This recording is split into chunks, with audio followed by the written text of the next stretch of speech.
Генерален спонзор на документарниот серијал Патуваме низ Мариово е Витаминка Прилеп.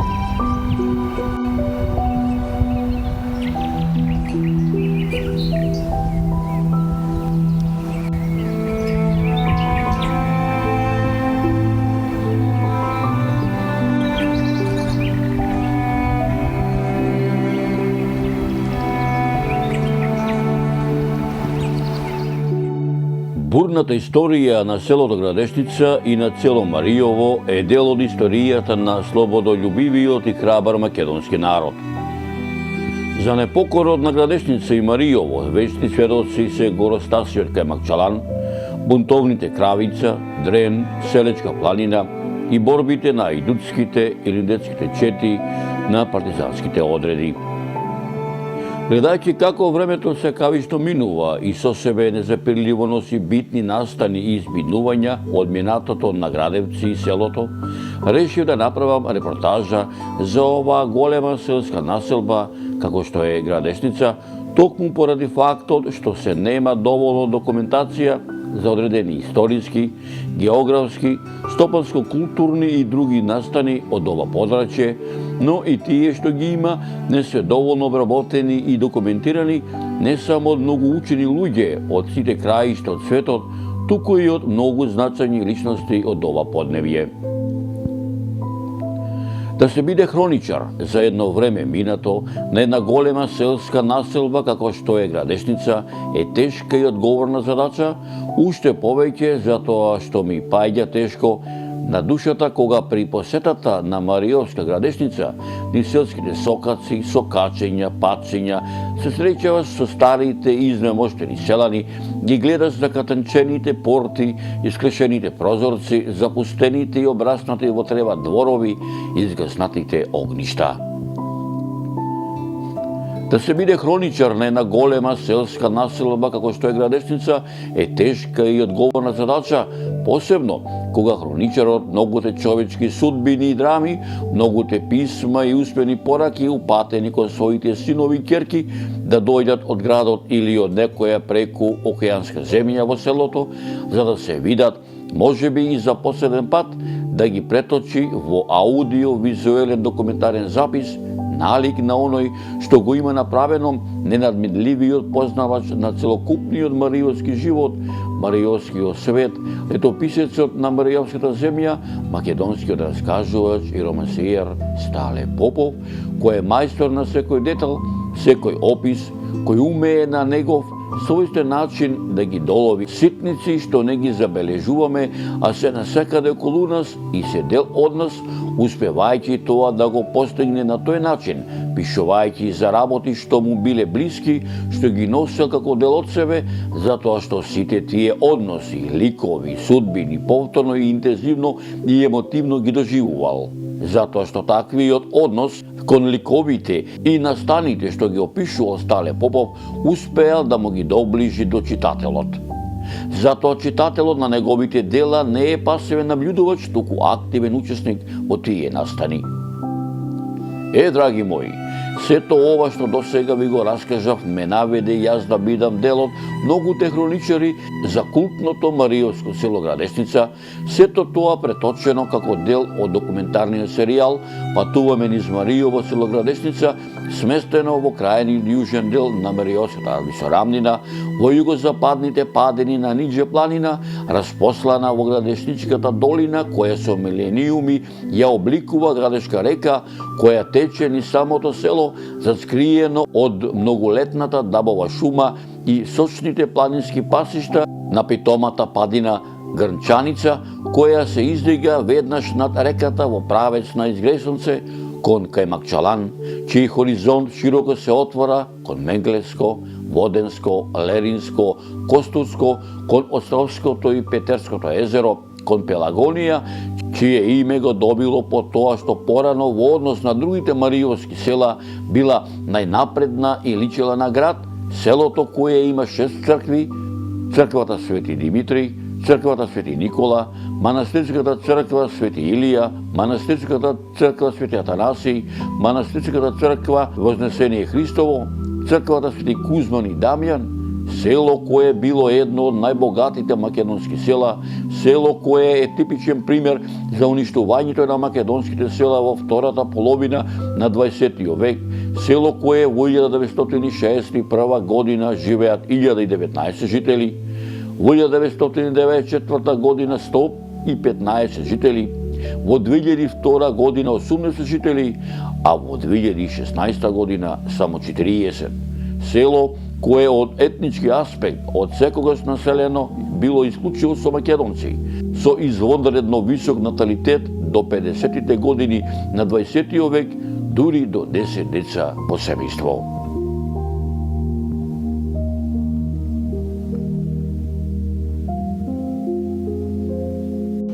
Селото Градешница е настанато кога Македонија ја изгубила војната со римјаните. Римјаните дошле тука на овај дел и правеле пустош по сите населени места. Тогаш од градчето Пешта останало само тврдината, а населението слегло долу во реката и од селото Лешница се собрале на едно место и така дошло името град Дешница. Понатаму овие села, од што биле од околните села, за време на нападот на Солун, кога бил, за време турците за освојувањето на Солун, и се населувале тука, иделе од малите села, иделе и се населувале во Градешница. Така селото Градешница во времето на комунизмот, почетокот на комунизмот, броело, негде имаме на статистика читано 260 куќи со 1700 жители. Соседни села се од исток веќе е веќе границата, нема тамо. Егејска Македонија. Од север е Бешиште, од таа се награничиме со Бешиште, а од запад ни е Старавина и од југ Будимирци.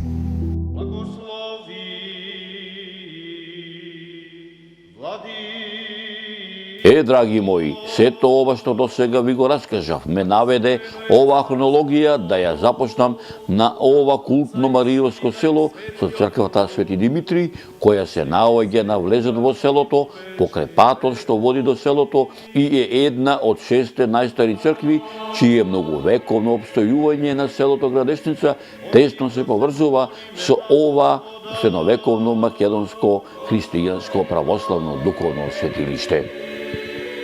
Црквата Свети Димитри е мощна стара црква. Некои автори сметаат дека потекнува од 14 век или од 15-тиот, додека пак други ја потврдуваат датацијата од 11 или 12 век. Црквата е од типот на еднобродна градба со правоаголна основа, градена од делкан и полуделкан камен, кој е употребен и за полукружниот свод со влез на западната страна и апсида на источната страна. На влезот од западната страна во длабена ниша насликан е Свети Димитрije, патронот на црквата. Фреско живописот не е целосно сочуван. Натрешноста на црквата, поточно речено источниот, западниот, северниот, јужниот зид, сводот и зиданиот иконостас е фреско живопишена врз подлога од варов малтер. Фреско живописот во наосот на црквата и иконостасот и фреско живописот во олтарната апсида меѓусебно се разликуваат. Сето тоа говори дека двата фреско живописи се од различни временски периоди. Фреско живописот од наосот и иконостасот датира од 13 век, додека пак фреско живописот од апсидата од 16 век. Според досегашните истражувања, фреско живописот со постаро потекло е дело на особено вешт и надарен зоограф, но поверојатна е претпоставката дека фреско живописот е дело на локална монашка енклава.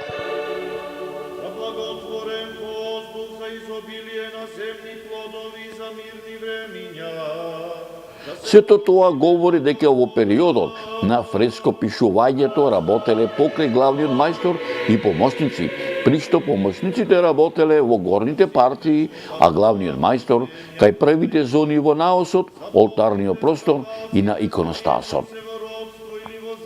Фреско живописот во наосот на црквата, кој веројатно датира од ист период, како фреско живописот на зиданиот иконостас е во многу лоша состојба.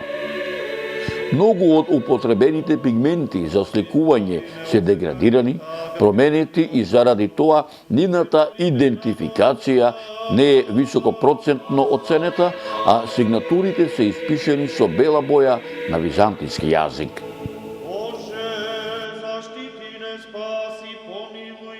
Посебно место во црквата зазема иконостасот. Иконостасот на црквата спаѓа во типот на изидани кои најрано се појавуваат во 12 век на териториите под византиска доминација. Изидан е од полуделкан камен, споен со малтер и го преградува олтарниот простор по целата широчина на наосот, чиј централно поставениот влез во олтарниот простор во горниот дел ласно е засведен. Од северната страна постои влез што води кон протезисот, кој исто така во горниот дел ласно е засведен. Наместо насликани икони во дрво, иконостасот е украсен со фреско икони. Во долниот дел, односно цоклето, насликана е драперија, украсена со вегетабилен мотив. Завршетокот на драперијата насликан е со широка црвена лента. Над насликаната драперија на јужната страна на иконостасот насликана е до појасна представа на Исус Христос Спасител, кој со десната рака благословува, а во левата држи отворено Евангелие. Кон северната страна од централниот влез во олтарниот простор, во нишата насликана е највпечатливата представа на Богородица Милостива. На крајната северна страна, до влезот на протезисот, насликана е до појасната представа на Свети Никола.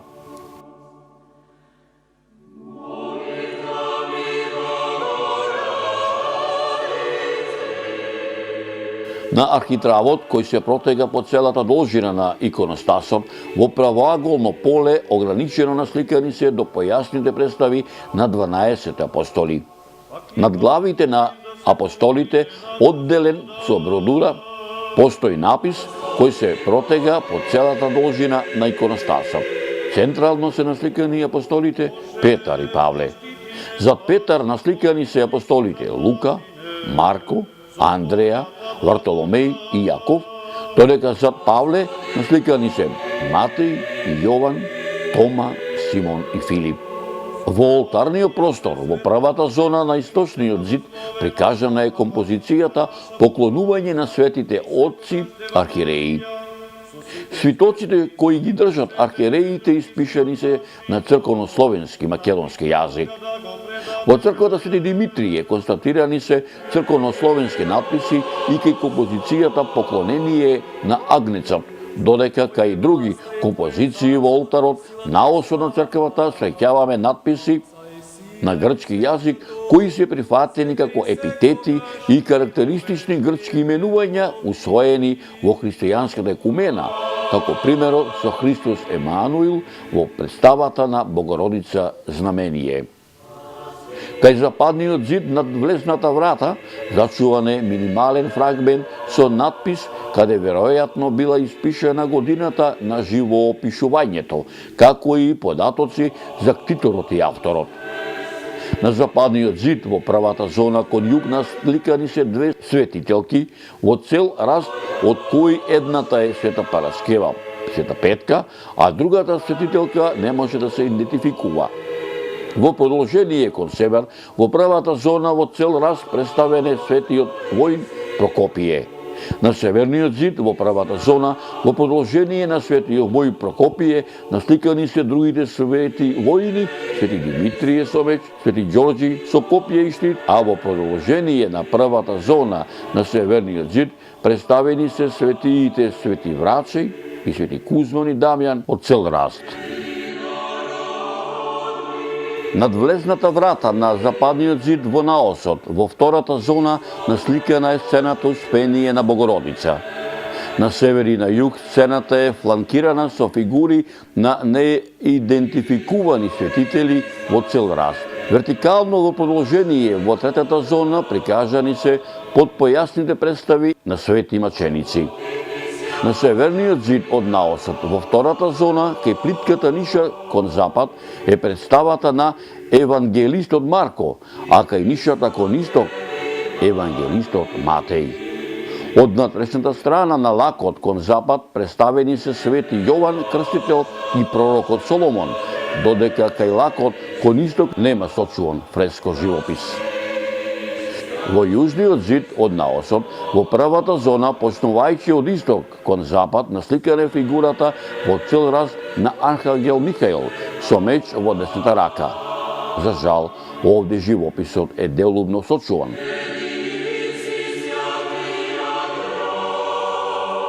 Овдеки баш на ова место имало 70 монаси и тие, тој дедото Волче со 20 синови тука се главил да му служи на овај манастир на црквата. И на нив му служиле со синовите, му служел тука и се додека грчките андари за време унијатството не ги запалиле монасите и 60 конаците и 60 монаси, 69 монаси ги убиле.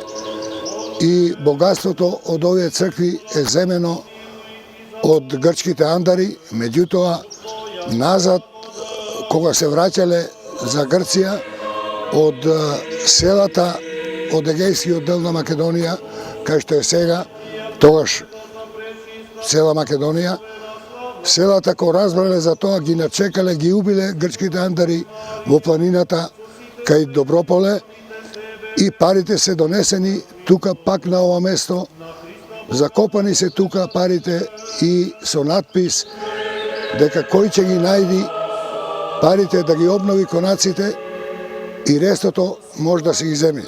Значи биле доста пари.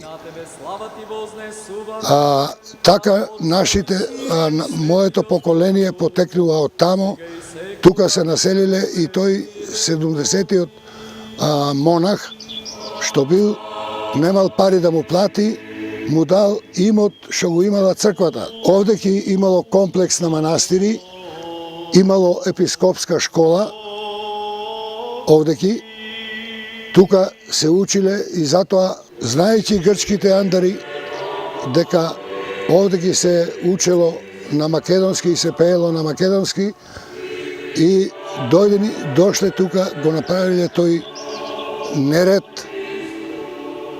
арноама народот останал пак на своето и не можел никој да ги покори.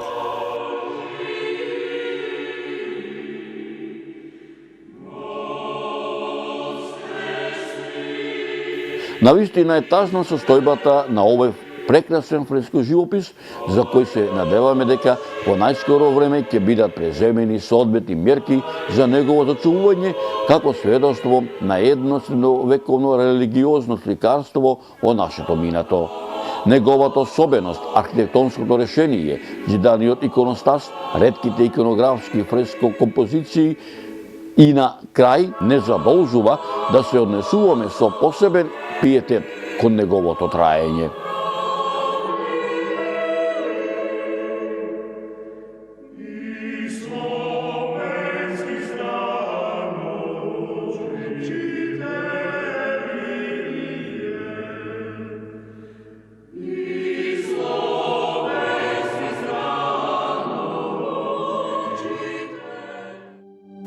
Драги мои, сето ова што досега ви го раскажав е само дел од култното Мариотско село Градешница. Сето тоа преточено како дел од документарниот серијал Патуваме низ Мариово, село Градешница, сместено во крајниот јужен дел на Мариотската висоравнина, во југозападните падини, во Градешничката долина, која со милениуми ја обликува Градешка река, која тече низ самото село, заскриено од многолетната дабова шума и сочните планински пасишта на питомата падина Грнчарица, која се излига веднаш над реката во правец на Изгресонце, кон Кемакчалан, чиј хоризонт широко се отвора кон Мегленско, Воденско, Леринско, Костурско, кон Островското и Петерското езеро, кон Пелагонија, чие име го добило по тоа што порано во однос на другите мариотски села била најнапредна и личила на град, селото кое има 6 цркви, црквата Свети Димитри, црквата Свети Никола, манастирската црква Свети Илија, манастирската црква Свети Атанасиј, манастирската црква Вознесение Христово, црквата Свети Кузман и Дамјан, село каде се наоѓа средовековната тврдина Пешта, која постои уште од времето на античките македонски кралеви, за време на Римската империја, во средовековниот период, за време на отоманското владение со овие простори, за време на првата Мариотска буна, втората Мариотска буна, која иако по Првата светска војна ја изгубила својата оригинална намена и до ден денешен е оставена на забор на времето, иако разрушена, таа и денеска останува сведок за бурното минато на овие простори, село кое е типичен пример за уништувањето на македонските села во втората половина на 20 век, село во кое во 1961 година живеат 1019 жители, во 1994 година 115 жители, во 2002 година 80 жители, а во 2016 година само 40. Село кое од етнички аспект од секогаш населено било исклучиво со македонци, со извонредно висок наталитет до 50-тите години на 20 век, дури до 10 деца по семејство, а хрониката за едно време минато за ова голема селска населба како што е Градешница ќе ви ја раскажам во наредните неколку продолженија од документарниот серијал Патуваме низ Мариово, село Градешница.